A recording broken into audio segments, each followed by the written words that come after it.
Ngoja tusikilize vibongo vya leo. Maana subiri risala ya mwaka jana. Ndani kila siku vikao. Kumekucha. Hapa nimewaita na jambo moja tu la kuwauliza. Yaani nilichowaitia hapa ni kuhusu taka. Ni nani ambaye anatoa koto zake huko anakuja niwekea taka kwenye mfuko wangu wa taka? Mama samahani. Kwenye swala la taka mimi naomba unitoe. Kwa maana hii nyumba tupo wapangaji wengi. Sijui labda waulize wengine. Usiniambie habari ya wapangaji wengi. Usiniambie habari ya wapangaji wengi. Alafu unapokuwa unaongea na mimi, lazima ujue kama unaongea na nani. Mimi ni mwenye nyumba yako, si unaelewa? Lakini mama sijamuuliza peke yake, na pia nimekuuliza. Mama na wewe umezidi kukaa ndani. Kila saa umejifungia ndani. Na maana wewe anayekupa taka ndani mjui. Afanye tu makusudi kupotezeana muda. Kwa mfano mimi ningekuwa nimemjua, yani nisingekuwa na haja ya kuita chikibunge. Lakini huko ndani kila mtu yuko bize na mimi kumbuka mimi ni mpangaji. Lakini kila saa vikao vyako ni mambo ya taka, mambo ya taka. Wewe unaongelea mambo mengine. Sitaki kwenye mfuko wangu wa taka. Na ufunga kabisa na kamba, lakini mnafika mnafungua, mnaweka taka zenu. Anaweka taka unamjua. Mimi siongei na wewe mtoto. Umesikia Samahani sana, umesikia Sitaki tuzoeane. Siongei na wewe, umesikia wewe? Mama ukaongea na iwe mwanzo na mwisho. Sitaki kuona wabaya. Iwe mwanzo na mwisho. Nafunga mpaka na kamba, nenda nafungua. Mnataka nini? Mnataka nini? Sasa iwe mwanzo na mwisho, sitaki kila mtu ana mfuko wake. Sisi tumeelewana. Karibu, ujisikie uko nyumbani na hapa ndio nyumbani. Umefika, usiwe na wasiwasi. Umenielewa? Sawa mama. Na wewe ndio utanisaidia kazi zote za hapa ndani. Maana kule nina malaya, wao wajua hata kufanya usafi. Kazi yao kishamaliza ni kujilaza tu kama unavyoona kule ndani. Na hapa ni mjini. Nisikilize mimi nitakachokuambia. Usimsikilize mtu yoyote. Na kuwa makini. Sio umeona nilivyojua. Mimi tu ni mtoto wa mjini, lakini umeona nilipopigwa simu pale.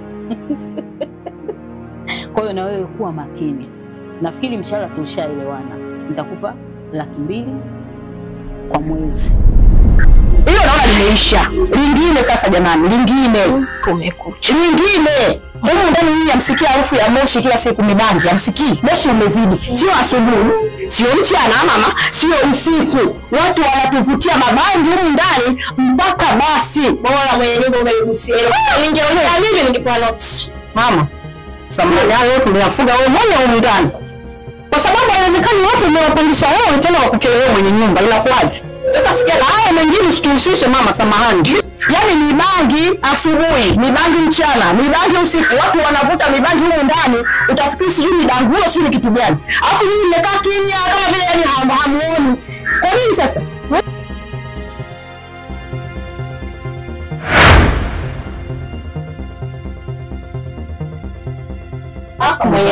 Unaona kitu ambacho kinakera, unasema sio kwamba eti mtu jamani unakata. Angalia yule kaka wa watu kwa mstaafu sana. Yaani yule katika wapambaji wangu wote huko ndani. Hakuna nampa respect kama yule. Lakini huyu kinyago. Sawa mwenye nyumba lakini.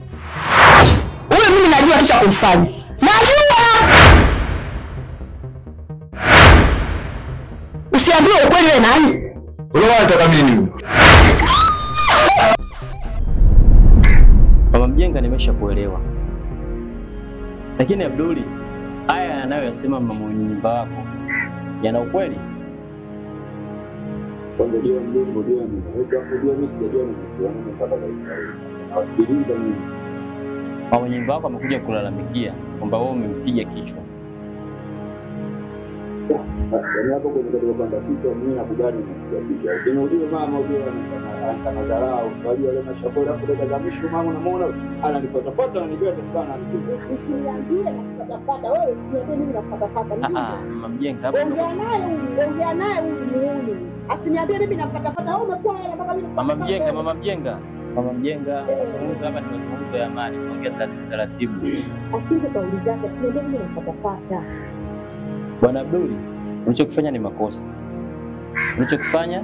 makosa. Lakini Mama Mjenga, huyu ni kijana mdogo, ndio kwanza anajitafuta, wewe ni mtu mzima. Kweli amekupiga. Lakini mimi nilikuwa naomba tu leo tusuluhishane, maisha mengine yaendelee kwa amani. Sababu nyinyi ni majirani. Wewe mwenye nyumba, huyo mpangaji wako. Nyumba ule na kiburi, ule anajeuri sana huyu mtoto. Huyu mtoto anajeuri. Na ndio maana mimi nilikwambia tangu awali, ahame kwenye nyumba yangu, sitaki maelezo naye huyu. Ahame. Mimi sina muda wa kumsamehe muuni kama huyo nyumba yangu. Hivi unajua mjumbe amenidhalilisha sana? Ananipiga mimi kitu. Hivi unaniona au unioni wewe mjumbe?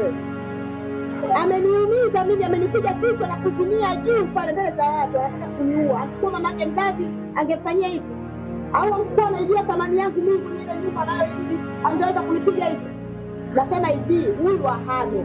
Kwenye nyumba yangu ili kwa usalama, ahame hivi. Sawa. Kwa makini na kazi zangu. Nitakachokuambia ndio utakachokifanya. Sawa. Tumeelewana? Sawa. Weka mfuko wako hapa. Mbona wasiwasi? Ushafika nyumbani.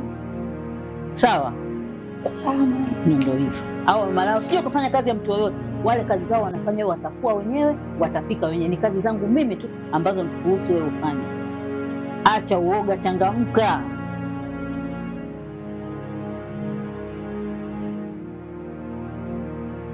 Hebu onja kidogo.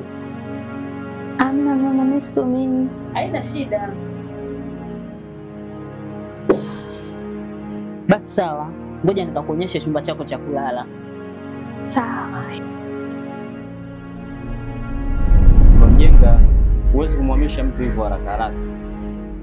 Sheria inapotaka umpe mtu miezi 3 ajiandae ndo ahame. Sio hivyo unapotaka, unakuwa kinyume na utaratibu. Mjumbe, nakuheshimu sana. Na nitaomba unisamehe kama nitakuwa nakuvunjia heshima. Lakini sitompa miezi 3. Sitompa miezi 2 wala 1. Yaani ninachotaka huyu anaporudi kule amshe kilago chake aondoke. Lasi tumjike ndio kushana bali na huyu mjumbe. Asinifanye yeye ni muuni. Asinifanye yeye ni muuni mwenyewe, huyu ninaweza vile vile. Kama ndio hivyo tunatumia uzima wangu. Hekima. Kwa mjumbe asiye na shakuru ndio ule dharau, unajua. Ndio maana wewe mpaka yote kutokea huko. Kwa dharau zake zilitaka maskani. Ale tukaje mama huyu? Abduli, unakosea. Hapo mkuja kwa mjumbe kusuluhishana. Sasa maneno ya kiundi tena yanatokea wapi? Sasa nisikilize mjumbe.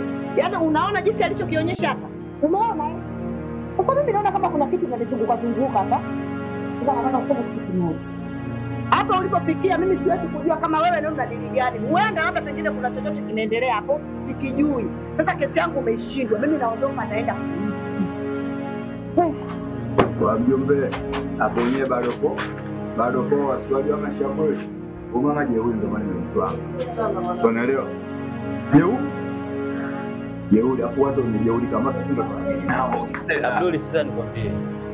Yule mama kaja hapa kulalamikia. Na mimi nawasuluhisha katika utaratibu uliokuwa mzuri. Lakini unaleta maneno yako ya kiuno unapanda juu. Haya sasa amesusa akienda polisi. Uone kama wewe ndio itakukosta. Akikufunga wewe na ndugu hapa mjini. Lakini mjumbe sikia. Sio kesi wala swali. Hali maisha kweli bali ndio tabia mimi kama hiyo. Bali ni uaminifu. Kule kabisa.